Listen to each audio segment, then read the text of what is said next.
Everything Tiffany had read so far made her uneasy, but with each turn of the page, she became more and more engaged. It had all started with the title. It confused her a bit at first that such a book would even catch her eye. She considered herself to be quite normal and well-adjusted, so why, she wondered, would a book with such a strange title pique her interest? Maybe she should have also asked herself where everyone was that day. The checkout desk was conspicuously vacant, and not a single student was present. She couldn't recall another time the library had been so quiet. Low, courteous tones were strictly mandated and upheld by the school librarian. But still, on any other day, there would, at the very least, have been the occasional boom of a dropped book, a quickly hushed bout of laughter, or the discordant chatter of some student lacking the presence of mind to maintain a whisper. The absence of those or other common bits of noise should have set her on edge and offered some warning. Instead, the silence and the lack of eyes upon her inspired the inner explorer that resides in all children. She wandered the many aisles of books, pretending that each and every one of them belonged to her. She imagined she could read whatever she wanted without judgment, and even borrow a book without properly checking it out. That last thought surprised her quite a bit, but she quickly brushed it off as just another part of the fantasy. She had no intention of actually taking any books. At least, not until she came upon the Mischief incarnate. The heavy textbook-sized tome was laying there in the middle of the aisle, as if waiting for her. She picked it up and immediately noticed it didn't have any of the telltale markings of a library book. There were no stickers on the spine and cover, or even a pocket in the back. And while that did puzzle her, it was the lack of a copyright page or any mention of the author that really grabbed her attention. She didn't raise her eyes from its pages until the warning bell yanked her back to reality. She grabbed her bag and rushed to class. It wasn't until after school that she found the book in her bag. She shoved the bag down to her feet and spent the rest of the bus ride home staring out the window, trying not to think about what she'd done. Tiffany tossed the bag on her bedroom floor and forgot all about it until she went to bed. She held out until 3 a.m., laying there in the dark, trying not to think about the book stashed between two incomplete homework assignments. At first, she thought the guilt of stealing and not doing her homework was what kept her awake, but as the hours crept by, it slowly dawned on her. It was the great cat killer, curiosity. The urge to read just a few more pages nagged at her. When her resolve did finally crack, it cracked wide open. She slipped out of bed and rushed to her bag, nearly pulling the zipper off in her frenzy to claim the prize within. Once she had the book in her hands, she grabbed the flashlight and slipped back under the covers. She read until a few hours later when she heard her mother doing her routine zombie walk to the coffee maker. Once her mother was out of sight, she slipped into the hall and tiptoed to the bathroom. Once inside, she twisted the cap off of the little bottle of red food coloring she brought along to sell her ruse. She had no doubt it would fool her father, but she wasn't so sure about her mother. It just seemed much more efficient than a hot water bottle and less gross than a finger down the throat. She didn't much like the idea of playing hooky from school, but all she wanted to do was read more of the book. Such a naughty scheme had never occurred to her before, and yet she felt exhilarated by how imaginative and clever it made her feel.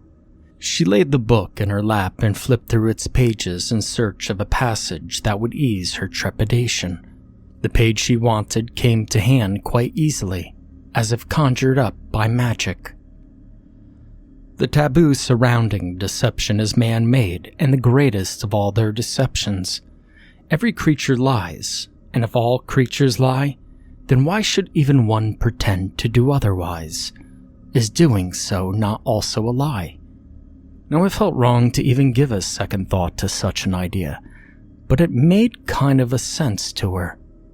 She knew kids in school that lied, and she'd even caught her parents lying to her on several occasions. She knew damn well they weren't wrestling that one night when she walked in on them. She'd learned about the birds and the bees in 4th grade, so they didn't have to lie to her, especially not about something perfectly normal and natural for mommies and daddies to do. Although, she didn't recall learning anything about handcuffs in class. She also wasn't fooled for a moment when they brought home a cake with "Happy Birthday, Julie" written in yellow frosting. They weren't given the wrong cake at the bakery. That lie made even less sense than the other ones. It bothered her they thought such a frivolous lie could fool her. They'd forgotten to order cake in advance and had to settle for a reject. She would have understood if they had just told her that. It was kind of funny after all. Who can't spell Julie? It hadn't dawned on her until she heard her mother's car pulling out of the driveway that she'd have to play out the lie for several days, every month until nature took its course. The physical evidence ended up not being necessary. Nobody wants to see that. But still, she giggled and said, "I'm gonna need more food coloring." All that day, Tiffany laid in bed reading with a pinpoint focus she'd never experienced before. She loved learning new things, but this was different. Never before had she read such a thick book, especially one with so many unfamiliar words and foreign concepts. She struggled at first, but eventually no longer needed to reread passages. And before long, she was speed reading at a rate that would have baffled people that teach seminars on the subject. That night at dinner, Tiffany absent-mindedly picked at her plate of liver and onions. She couldn't stop thinking about the book and the many interesting things she'd gleaned from its pages. She was more than a little surprised that it had taken her less than a day to read most of it. As she sat there, wondering what the last chapter had in store for her, a passage from the book came to mind. "It shall pass through any portal of your choosing, but choose wisely, for your decision will reflect greatly upon many things seen and unseen." The thought of drawing the mischief into the world of man seemed like some good old-fashioned scary fun, but she had no intention of performing the ritual. It was just fiction. She wasn't going to be one of those kids that got too carried away with fantasy roleplay. Besides, she doubted she had the nerve to sneak out at night by herself. However, she did flirt with the idea for a moment while moving a rather big chunk of liver around on her plate. Acquiring some of the ingredients would be a bit of a challenge, and yes, the instructions were a little strange, if not outright macabre. Even so, the prospect of bringing a little bit of magic back into the world did make her wish it could all be possible. The book told of a fantastical history of the world, one where man waged war upon the beasts of the land, twisted the pure essence of the 4 elements, and systematically banished all magic from the world. Even though the book's depictions of the old world seemed quite frightening and chaotic, she couldn't help but think maybe that was better than the facade man had created. Tiffany thought of the frog spawn her biology teacher had brought to class. She figured it would be the perfect medium, mainly because she loved frogs, but also she wouldn't want the mischief to be too big and uncontrollable. She didn't know why her first thought had been an ostrich egg. Even if she could somehow get her hands on one, she balked at the idea of trying to hide a giant bird from her parents. Besides, ostriches were ugly and awkward, while frogs were cute and interesting little creatures. "You're awfully quiet tonight. Are you feeling all right?" "Sure, Mom. I'm fine. It's just been a strange day." Her father swallowed a piece of liver awkwardly at the hint of what went on that morning. He cleared his throat and tried to sound encouraging. Yeah, I bet it has been. Seeming to have lost his appetite, he set his fork down and dabbed at his mouth with his napkin. Tiffany and her mother gave each other a knowing glance as they laughed playfully at his discomfort. After dinner, Tiffany rushed to her room to finish the book. Despite not having slept the night before, she was giddy with excitement and brimming with an energy that felt almost electric. The book she pulled out from under the bed was worn and faded, its pages yellowed, and she swore it looked almost brand new when she found it. Thoughts of a boy from the neighborhood popped into her head. She touched her lips, wondering what her first kiss would be like. Jason was a bit older than her, a freshman in high school, but their differences in age didn't weaken her resolve to one day grab him by the shirt collar and pull him in for a hot, steamy kiss. She then shook the thought from her head, and with it her observations of the book's withering complexion. It lay there on the desk, open to the beginning of the final chapter. She didn't recall opening it, but thought nothing of it since daydreaming about Jason always made her space out a little. Now, sadly, it didn't take long before her enthusiasm died on the vine. She came to a page with the words, "The Final Lesson," written in bold print. She flipped back and forth through the blank pages that came after, but found nothing. Eventually, she stowed the book under her bed and lay down, despite feeling shortchanged and irritated like her mother had felt when she received a $10 check from Publishers Clearinghouse. Tiffany fell asleep almost instantly. She woke the next morning with a resolve to finish what she had started, and just like that, Tiffany had begun to believe the impossible could be possible. She decided to test her mettle and perform a ritual. Reading the book had been the first step. Scattered throughout its pages was everything she needed to perform the ritual. The second was acceptance. Tiffany needed to believe something was missing from the world, and she could draw it back into being. The third step was gathering all the necessary provisions to complete that task, and the fourth was finding and preparing the conjuring site. Tiffany knelt down and dug a hole deep enough to fit her splayed hands side by side. She then poured in a bit of water and shaped the hole until it was smooth and concave like a basin. Next, she carved a pentacle in the center and applied a thick layer of honey to the basin's surface. She carved in the soil the first loop of the symbol for infinity around the basin, and the final loop where she would kneel during the rite. To the left of the basin, outside of the infinity symbol, she placed her father's machete, and to the right, a short stick with one scorched end. She then filled the basin with pig's blood. It flopped into the basin in one big congealed clump, jiggling like a jello mold. Using a butane torch, she heated it until it bubbled and rippled like water. While the blood cooled, she ran through the forest to the creek nearby to wash her hands and to mentally prepare herself for what was to come next. About halfway there, she realized she'd forgotten her flashlight. She didn't need it, though, for wherever she tread, beams of moonlight found their way through the trees, lighting her way. If someone had told Tiffany a few weeks ago she would soon be prancing through the woods in the middle of the night without a stitch of clothing on, she would have laughed and said they were crazy. When she reached the creek, she came upon a young doe dipping its tongue into the cool water. She immediately stopped in her tracks, worried that the deer would bolt. But instead, it lifted its head and looked right at her.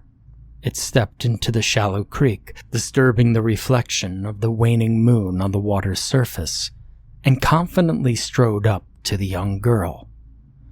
The doe stood before Tiffany for a few seconds, and then calmly turned and walked further along the creek. She gazed after it until it rounded the bend and slipped out of sight. Tiffany raised her hand to the sky and looked up to the stars above. There was magic at play. She could taste it on her lips and feel it running along her goose-pimpled flesh. As she stared up into the universe, the stars seemed to flicker with a message only she was meant to read. She understood that the deer's acceptance of her was a sign. The creatures of the forest knew what she was up to, and they approved. She needed only to return to the ritual site, don her cloak of blood, and break the spell that has held man above all others for far too long. She knelt down in the water, unfazed by its chilling touch, and washed her dirty hands. Then she turned back the way she had come and dashed off towards her destiny. Tiffany awoke just before daybreak. She rose up from the ground and brushed off the bits and leaves and detritus that clung to her dew-speckled skin. She recalled the few hours before with a feeling of awe that threatened to overwhelm her senses and send her rushing through the forest like a wild animal. She felt alive in a way she'd never experienced before. The earth beneath her feet gave a warmth that soothed her aching muscles. The scent on a nearby bush told her of the coyote that stood sentinel over her while she slept. A robin alighted on a tree limb overhead for a split second, and she could see herself through its eyes. She glanced down at the basin beside her. It was empty of all signs it had ever been anything but a shallow hole dug by some animal. The frog spawn she had placed within it was gone as well. She smiled and began to spin in a tight circle, stretching her arms out wide as she slowly raised several inches off the ground. She touched back down a few moments later and howled in delight. Her voice carried through the trees, echoing out into the neighborhood, and suddenly she became aware of her appearance. No one would understand if they found her naked in the woods with dried blood caked on her shoulders and back. She quickly got dressed, gathered her things, and rushed home. Ben pried open the 5-gallon bucket and leapt back as his nose had suddenly caught on fire. Tears streamed from his irritated eyes as he pawed at his face in an attempt to extinguish the nasty stench clinging to his nose hairs. "Oh, God!" he yelped in a nasal tone, fingers clamped tightly on his nose. "It's so much worse than the last time we filled it. Maybe putting water in it was a bad idea." Jason tipped the shovel full of grade A poodle shit into the bucket and dropped the shovel onto the grass. Immediately shielding his nose with a crook of his arm, he stepped back and exclaimed, "Whew! Yeah, I'd say it's about ready. Trust me, Benny. Dog shit stew is so much better way to serve up revenge than a few turds hidden under the floor mats. Damn, this concoction will make all his attempts to remove the stench, short of selling the car, completely useless." Ben snapped the lid down tightly and retreated to a safe distance, rubbing his forearm across his nose violently. "Sure, you said all that before, but it just seems like we're pranking ourselves. He'll get one good whiff of it, puke if we're lucky, and then just call his daddy to deal with it while we've been torturing ourselves for nearly 2 weeks gathering all this nasty shit." Jason laughed. Well, you're probably right about him passing the buck to his dad, but it'll be a whiff he'll never forget. I mean, the memory of it will spring up every time he smells a fart in an elevator. You know, takes a stinky crap or picks his dog shit up in the park. It'll haunt him for the rest of his life, even if he lives to be 80, hell, 90 years old. Ben rubbed the scruff on his chin, failing to hold back a grin. That's a bit melodramatic, but it kind of makes sense. Now, just imagine, Jason said in a whisper, even though no one was anywhere nearby. An 80-something-year-old, addle-brained Brad Kennington interrogating his elder care nurses, trying to figure out which one of them poured a slurry of shit all over the inside of his car. This is gonna be worth it, dude. Trust me. Ben shrugged and began mentally psyching himself up for the walk back to Jason's house. He knew it was useless to ask Jason to carry the bucket. He turned to see his friend standing as still as stone. The slack-jawed look on his face was hard to interpret. What's going on, man? Jason stood there staring off towards the right corner of Mrs. Miller's house. Ben followed his astonished friend's gaze but saw nothing. But then Jason shot off towards the side of Mrs. Miller's house. Ben rushed after him.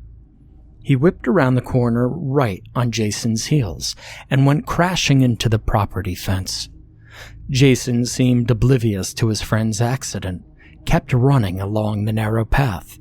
A few minutes later, he came jogging back to Ben. Where'd it go? You see how big that sucker was? Ben grabbed a hold of the fence and pulled himself to his feet, trying not to seem too concerned about the scratch on his arm. He replied, No, I didn't see anything. What was it? What was it? What was it, Ben? A world record-sized frog is what the hell it was. Ben, this fucking thing was as big as a cat, as fast as one too. I know it sounds kinda weird, Jason said with an embarrassed look on his face. But it was staring right at me. I felt like I was frozen in place for a moment, and then it just turned and leapt out of sight.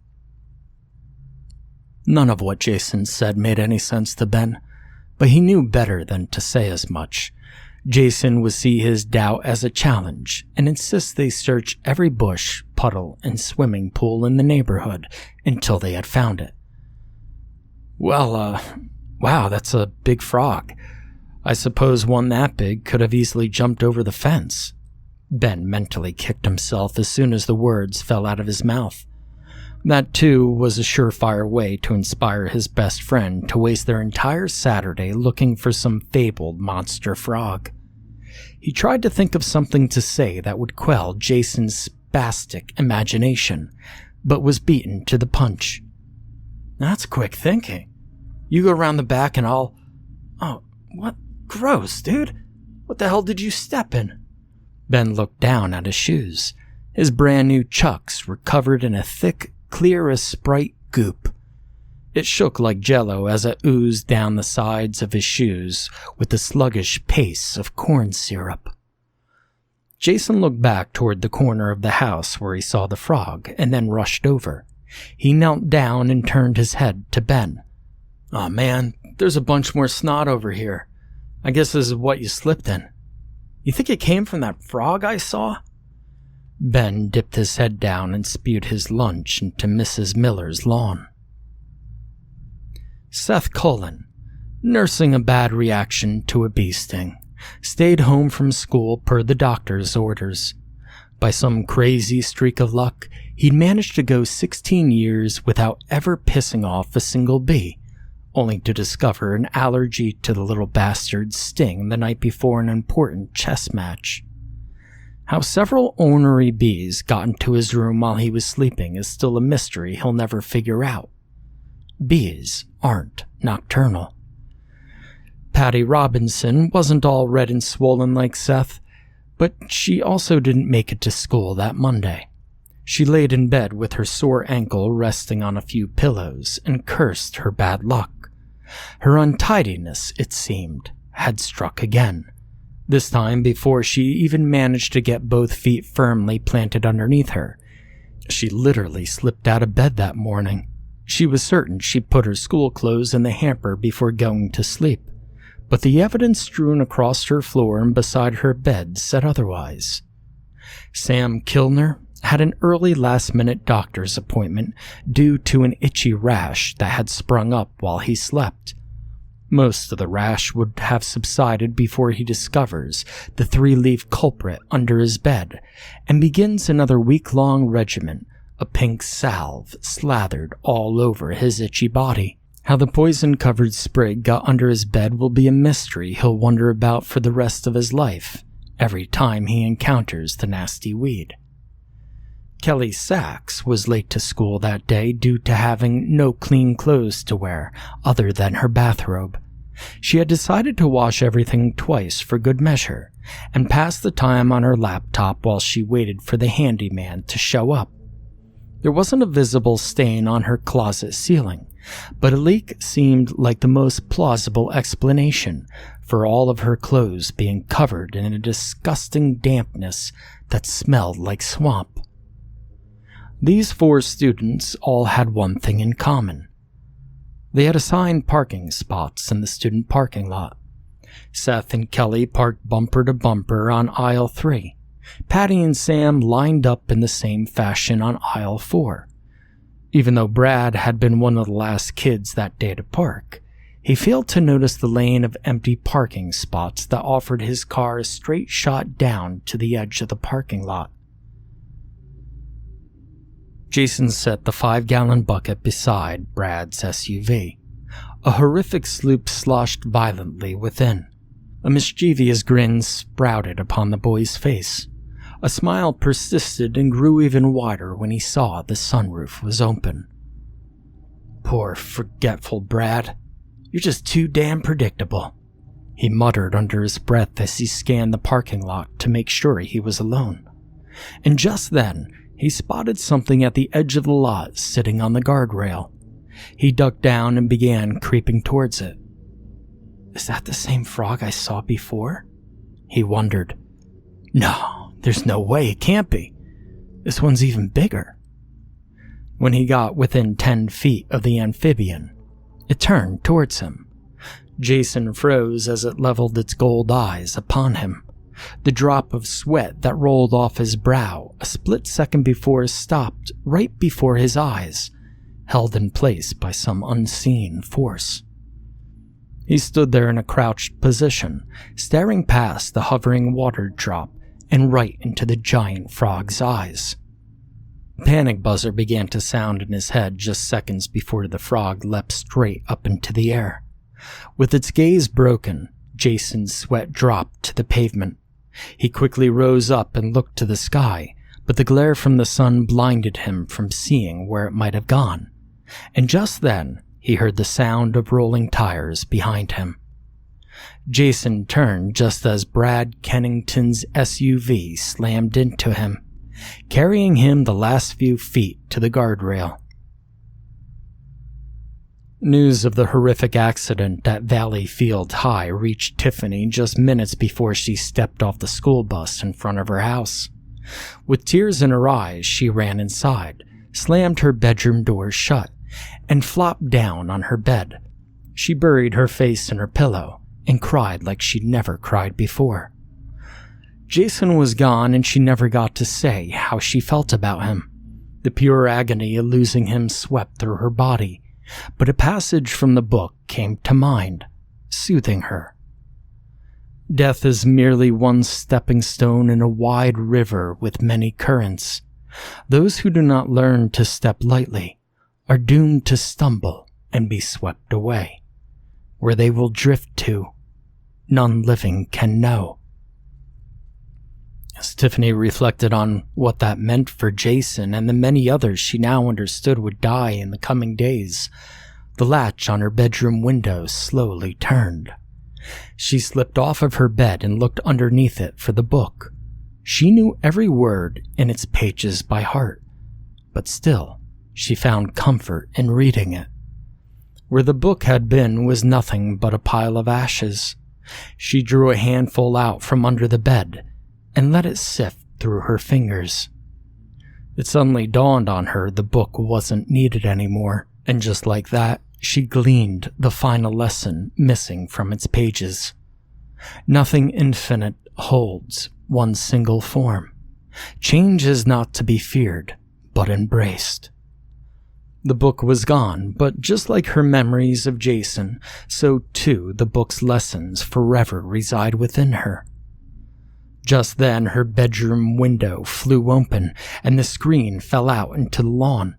She rushed to the window just in time to see 2 little creatures, about 6 inches tall, running off with the window screen held over their heads. Their greenish skin was speckled with black spots, giving them the appearance of frogs, but their limbs and torsos were quite human-like. Dozens of others, just like the little screen thieves, appeared in the yard as if instantly willed into existence. They all stared intently at her. Suddenly, something big and sticky latched onto her chin. She swatted it away and leapt back with a blood-curdling scream as a bullfrog nearly the size of a German shepherd hopped onto her windowsill. Tiffany recovered her nerve and studied the monstrosity with the dawning realization. Just then, her bedroom door flew open and her mother rushed in. "Sweetie, are you—" The thing on the windowsill turned its large gold eyes upon her mother, stopping her in her tracks. Tiffany stood there looking back and forth between her mother and the monstrous frog. She waved her hand in front of her mother's face, but received no response in return. Tiffany found inspiration in a scene from Star Wars. She turned her mother around by the shoulders and walked her into the hall. "You've had a long day, Mom. Why don't you just take a nap?" Tiffany walked back into her room and closed the door behind her as her mother slowly walked toward her bedroom. "Enough!" Tiffany commanded, turning to the massive frog in the window. "I know what you are. You're the Mischief." She thought about the portal she had chosen, and it all suddenly made sense. Well, you could stop hiding now. The frog blinked, extended its vocal sac to the size of its head, and then exploded. Great big chunks of clear slime flew in every direction. An extra large blob shot out toward Tiffany, but she directed it away with a quick wave of her hand. In the frog's place were a dozen more of those little green freaks. 2 hit the wall with loud thumps and slowly slid down it to the floor. 3 were laying on the windowsill looking a bit dazed. Several scampered under her bed, and a few flew out the window. She looked up when she heard a creak above her head. Hanging from the ceiling fan was a spotless Mischief, a shade of green, the color of pond scum. It dropped onto her shoulder and squatted down, looking more frog-like in that position. She smiled and gave it a wink. It shifted to one side and let rip a fart that smelled like a peat fire. Tiffany giggled mischievously, lowered her hands, and then thrust them toward the window. All the stragglers hopped up onto the windowsill and faded from sight. She stepped to the window and saw a thick plume of black smoke rising up from somewhere on the other side of town. A car alarm in the neighborhood started to blare. "It's begun," she said. "Do you think mankind will get it right this time?" Her little familiar extended its vocal sac and let out a short call similar to a cow's moo. Tiffany ran a finger down its slick back. "Yeah, me neither."